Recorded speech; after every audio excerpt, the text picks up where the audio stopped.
परम सन्मान योग चबर शतर तख दे मालिक जुगो जुग अटल साहिब सतगुरु श्री गुरु ग्रंथ साहिब महाराज जी की पावन पवित्र खजूरी अंदर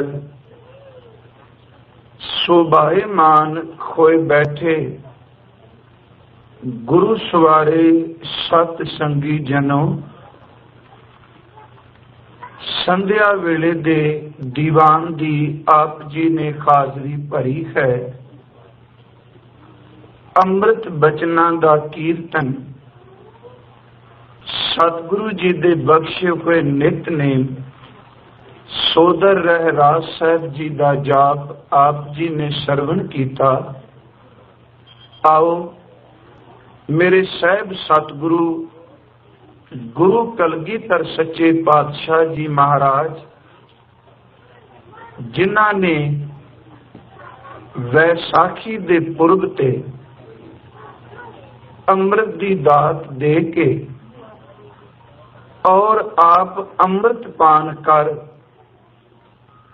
गुर चेले दी उस रीत नूं दृढ़ कराया। आओ आपां अज उसे विषय दे उत्ते आरंभता करनी है। सब तो पहला अज दे इस पावन पवित्र जो अमृत बचन आपां विचारने ने, विचार दा विषा आपां केवल सतगुरु के अमृत छकना केवल ता केवल एक बाजमुखी रस्म नहीं, अमृत दा संबंध केवल ता केवल एक आपां सोचिए भी शायद कोई फिरका प्रस्ती या वखरेवें दी गल बिल्कुल नहीं। असल विच अमृत सानू आत्मक जीवन प्रदान करन दे लई, सतगुरु दे चरनां विच जुड़न दे लई दातार दी रहमत है। आओ सतगुरु जी दे अमृत बचनां नूं हजूर दी किरपा नाल आपां ने विचारना है। आप समूह माई भाई किरपालता करो, मनोबिरतियां नूं इकागर करो। साहिब धन गुरु ग्रंथ साहिब जी आप किरपा करन सानू कहण वालियां नूं और सुनन वालियां नूं अंदर दा टिका बख्श के विचार कहण सुन दी दात बख्श दे। करो किरपालता, गुरु बख्शी फतेह प्रवान करो जी। वाहिगुरु जी का खालसा, वाहिगुरु जी की फतेह। सतगुरु गुरु ग्रंथ साहिब जी दे अमृत बचनां दे अनुसार जिस भी जीव नूं ये मनुखी जामा प्राप्त होया है ते उस मनुख दी जिंदगी दा एक लक्ष्य मालिक ने मित दिता है कि जिवें समुंदर दे विचों भाप बन के पानी उड़दा है, परत के ओही पानी पहाड़ दे शिखर ते जाके वरसदा है ते छोटियां छोटियां बूंदां दे रूप विच एक ओ प्रवाह बन के किसे दायरे विच चल के दरिया दा रूप धारण करके जिस समुंदर तो विछड़िया है, परत के उसे पानी दी बूंद अपने शौ सागर दे विच लीन हो जाती है।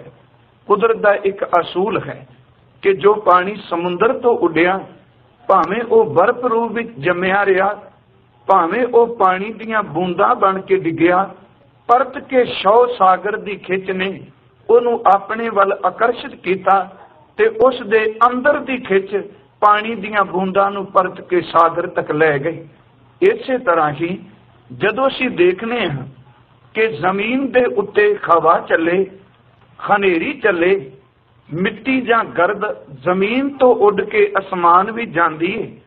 कई दिन उस मिट्टी दे कण आसमान दे विच मंडरांदे ने, घुमदे ने, पर एक दिन ऐसा आउंदा है कि धरती दी खिच परत के ओ रेत दे उस मिट्टी दे जर्रे, मिट्टी दे कण जिहड़े ने उन्हां नूं परत के फिर अपने वल लै आंदी है। साहिब कृपालू जी ने अमृत बाणी विच किरपा कीती ते इह केवल सिख लई नहीं, हर मनुख मात्र दे लई है। इस करके पहला मैं शब्द अर्ज कीता है कि जिस जीव नूं मनुखी जामा मिल गया, जिस नूं मनुखा शरीर मिलिया है, साहिब धन गुरु ग्रंथ साहिब कहते ने उस दी जिंदगी का कोई मकसद है, ਉਹਦੇ जीवन का कोई प्रयोजन है। ते हजूर ने उस प्रयोजन नूं, उस मकसद नूं अमृत गुरबाणी दे विच दर्ज कीता। ते आपां रोज ये बचन पढ़ते सुनने हैं कि चिरंकाल ए देह संजरिया, जे ए मनुखा जामा मिलिया है ते अगली तो के मिल जगदीश मिलन की बरिया, कि ए वारी तेनू जगदीश नूं मिलदी है। आपां हजूर दे अमृत बचन पढ़ने गुरु तेग बहादुर जी दे। साहिब कहते फिरत फिरत बहुते जुग हारियो, मानस देह लही, नानक कहत मिलन की बरिया सिमरत कहा नहीं। कितना समा घूमन तो बाद ये देह मिली ते तेरा मकसद उस साईं दे चरना विच लीन होना है। हजूर ने इसे तरह अमृत गुरबाणी दे विच रोज आपां जो बचन पढ़ने हैं कि भई प्राप्त मानुख दे हुरिया, गोबिंद मिलन की ए तेरी बरिया। तवज्जो दो, जिहड़ी मैं अर्ज करनी चाहना कि अमृत दी दात सतगुरु ने क्यों दिती। गुरु ग्रंथ साहिब दी बाणी विच हर मनुख नूं गुरु नाल जुड़न दी प्रेरणा क्यों दिती गई। बेनती कर रहा, पहली गल, आखिर ये शरीर मिलिया है, कोई ना कोई इहदा मकसद है। साहिब ने शब्द वरते गोबिंद मिलन की ए तेरी बरिया, जस कह दिता तेनू परमात्मा नाल मिलन दा मौका मिलिया, ए तेरा अवसर, ए तेरी बार, घट भीतर तू देख विचार।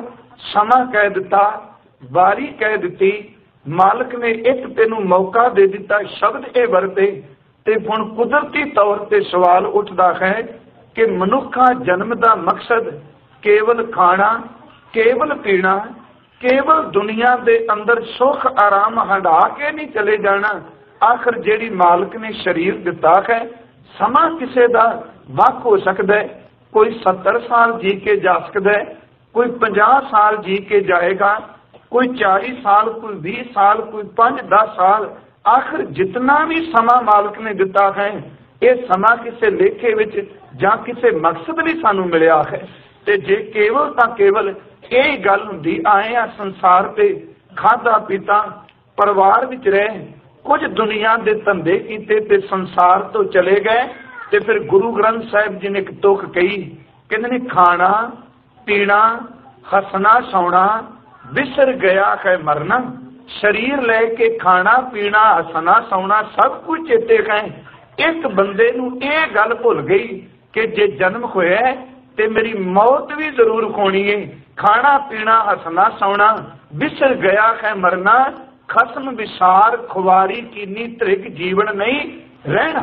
खसम नूं विसार दिता ते साहिब ने उसनूं शरीर नूं, उस जीवन नूं सुनहरी मौका नहीं किया। फिर वो जिहड़ी शब्द वरते ने त्रिक जीवन नहीं रहना। जिहड़ी मैं बेनती करनी चाहना, आखिर ये समा, ये मौका किसी चीज लई, किसी मकसद लई मिलिया है। होर सुखैन तरीके नाल समझ लईए। भाई साहब भाई गुरदास जी होना ने ना अपनी पवित्र रचना दे विच इस गल नूं समझाउण दे लई कि जन्म तो बाद केवल दुनिया विच जी के मर जाना ये मनुख दी जिंदगी नहीं। जन्म तो बाद मौत आउण तो पहला पहला अपनी मंजिल ते पहुंच जाना ही मनुख दी जिंदगी है। ध्यान दिया जी, भाई साहब ने समझाने लई कुछ प्रमाण दिते ने कि आखिर इस मनुखा देही दा प्रयोजन की। भाई साहब ने उदाहरणा साडियां जिंदगी में जो आपां घरां विच वरतने ओही लईआं ने।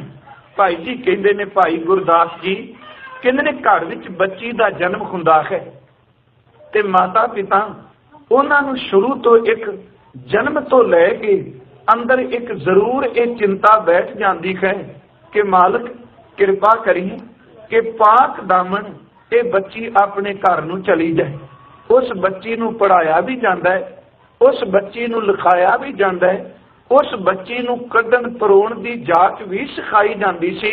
पर नाल एक शब्द कहना, जे बच्ची ने काम ना करना ते मां ने कहना, धीए इस घर विच तां तेरा लाड देख के मैं तेरे काम कर दियांगी, तेरियां भरजाइयां तेरे काम करनगियां, पर एक गल याद रखी, इस घर विच तां तेरे लाड करके तेनू कोई नहीं झिड़कदा, काम कर चाहे ना सिख, पर याद रख सौहरे घर कीमत उन्हां दी पैंदी है ਜਿਹੜੀਆਂ गुणां दा दाज अपने नाल लैके जांदियां। मैं बेनती करनी चाहना कि सतगुरु ने अमृत की दात क्यों दी, गुरु के चरणा भी जान की लोड़ क्यों है। भाई साहब कहते ने अपने घर विच मां लाड़ देखदी है, पिता लाड़ देखदा है, भरा लाड़ देखते ने, रोटी पकाए ना खाए ना कड्डे परोए ना तां भी वो लाड़ नाल सब कुछ जर लैंदे ने, पर कह लगे देखती है पेके घर विच लाड़ चलते ने, सौहरे घर विच लाड़ नहीं, उथे केवल गुणा वालियां दी कदर पैंदी है। भाई साहब कहते ने बंदिया असल विच ये संसार तेरा पेका घर है, मत समझी कि जेड़े भैन भरा अज नाल ने मरण तो बाद सौहरे घर इन्हां ने साडे नाल जाना, जेड़े टकिया ते तू मान करी बैठा है, मत समझी ये टके भी तेरे नाल जाने ने। हकीकत यही टके भैन भरा तां दूर दी गल, जेड़ा शरीर तू लैके आया है, इस शरीर ने भी उस घर नूं नहीं जाना। आखिर जिस जिंद ने जाना है, इस जिंद नाल जान वाला ते कोई चाहिदा है ना।